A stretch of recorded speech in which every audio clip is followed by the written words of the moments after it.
Uh, Hello everyone. My name is Satish, and over here is our team, Mr. Ankit, Vivek, and Hriday. So today we'd like to present our project on the topic stock prediction analysis using LSTM.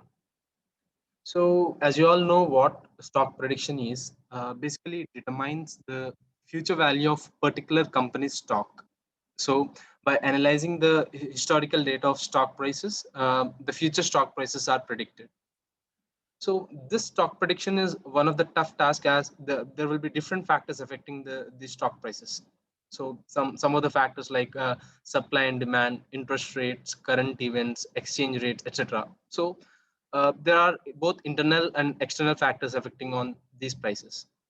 There are also a lot of variables that impact stock prices.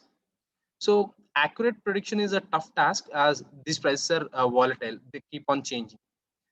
Uh, in this project, our main goal is to predict the closing stock price of a particular company on a given date. So, for example, we are given a Google stock price from 1st Jan 2012 to 1st December 2016. So, the task is to predict the trend of the stock price for 1st Jan 2017. So, to predict the stock price in the future.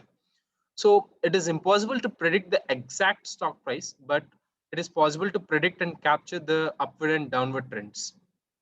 So in order to achieve this, machine learning has different algorithms to predict the closing stock price, starting from the basic linear regression to advanced algorithms like LSTM. As we are dealing with the data, which is basically a time based, that is from the data from the past several years, we chosen the time series modeling. So it is one of the best suitable model to deal with such type of data. In this project, we study the problem of stock market forecasting using a recurrent neural network with long short-term memory, LSTM. The main purpose of this project is to examine the feasibility and performance of LSTM in stock market forecasting. So we optimize the LSTM model by testing different configurations. The neural network is trained on the stock price data using the back propagation algorithm, which is used to predict the share market closing price. But many of them might question us, like, why LSTM? Why did we use LSTM? So the answer for it is it's because the standard RNNs face several problems like long-term dependencies and vanishing gradient. So in order to overcome those problems and also to remember information for longer period of time, a special kind of RNN called LSTM model is designed. So this model helps to remember the information for a longer period of time. So what is this long-term dependency? For example, if we take a 1 year long data, the trend of the stock price in the first month is not being recognized and taken into the consideration. So to predict the future stock price when we use some regular RNNs. But when we use this LSTM, it will take the first month trend into consideration, which is different from the regular RNN.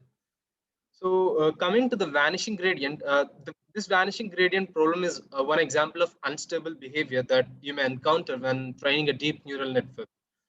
It describes a situation where a deep multi-layer feed-forward network or a recurrent neural network is unable to propagate useful gradient information from the output end of the model back to the layers near the input end of the model. So these are the different problems which LSTM could overcome. So this is the reason why we have chosen LSTM. So now Vivek will continue the presentation by like how did we retrieve the data and how did we pre-process it and all. So Vivek, over to you.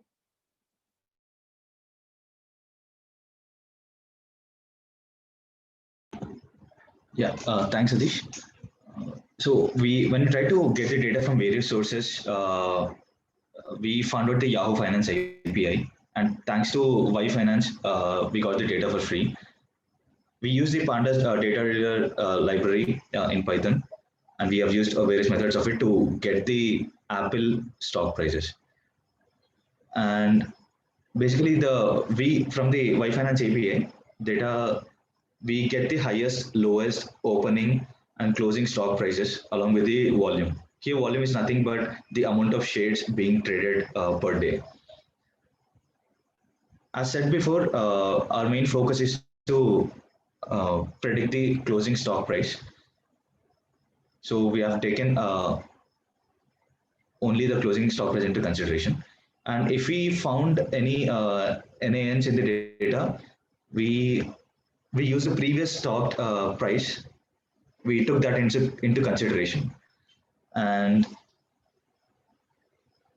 here is a graph for the 5 years previous data of Apple shares. In order to boost the performance of the model, it is better to normalize the data before model fitting. And apart from the standardization that scales the values between either 0 or 1, we took the min-max scaler into consideration to transform all the values into the range of 0 to 1. And the main idea behind this normalization is that usually the variables that are measured at different scales, they do not contribute equally to the model fitting. And hence, this model might end up creating a bias. In order to avoid this, feature-wise normalization like min-max scaler is being used prior to the model fitting. And once the normalization is done, we are splitting the entire data set into training and test data sets. And the main agenda here is to take the 60 days previous data into consideration and predict the 61st stock price. And that's how we pre-process the data, and the actual implementation of LSTM will be continued by Ankit. Yeah, thanks, Vivek. As discussed, to overcome the dependencies in the time series, we have used LSTM algorithm. So this is how we built an LSTM algorithm with the 5 layers.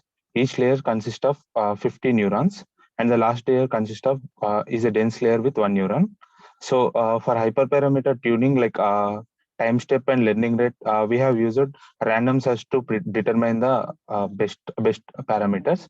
And we have used ADAM optimizer to converge through the global minima. So after training the data, we are predicting the values for the train data and test data. Vivek, can you please slide down? So we have used mean square error as a cost function to converge through the better solution. Down. So if you can see that plot, the blue line is a actual data, and orange line is a train predictions, and green line is a test predictions. As you can see, our model is performed better to capture the trends and seasonality in the time series data. Vivek, can you slide down?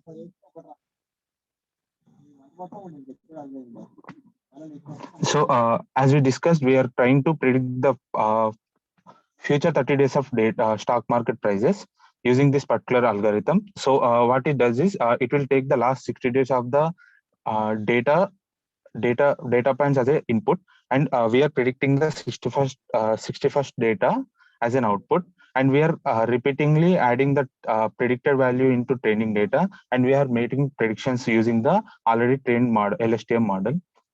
Now rest will be continued by Satish. Thank you, Ankit. So coming to the conclusion, although this model achieves a good effect, there are still some aspects that need to be improved, that can be improved. So we are trying to optimize the model by reducing the total loss. So based on these cost function results, we came to a conclusion that this is one of the best model where it outperforms the other models when we want a model to learn from the long-term dependencies. So LSTM's ability to forget, remember, and update the information pushes it one step ahead of regular RNNs, regular neural networks. So coming to our future work, we are trying to build a dynamic application for multiple companies with a user interface, and store the model at backend, and train the model at regular intervals like a week or 15 days. So that we can predict the stock prices of different companies, where on the user interface we can directly click a company's name and the closing on the date which we want to predict the closing price. So this will be our future work. So we are currently working on it. So thank you for giving me this opportunity and spending some time watching this. Thank you.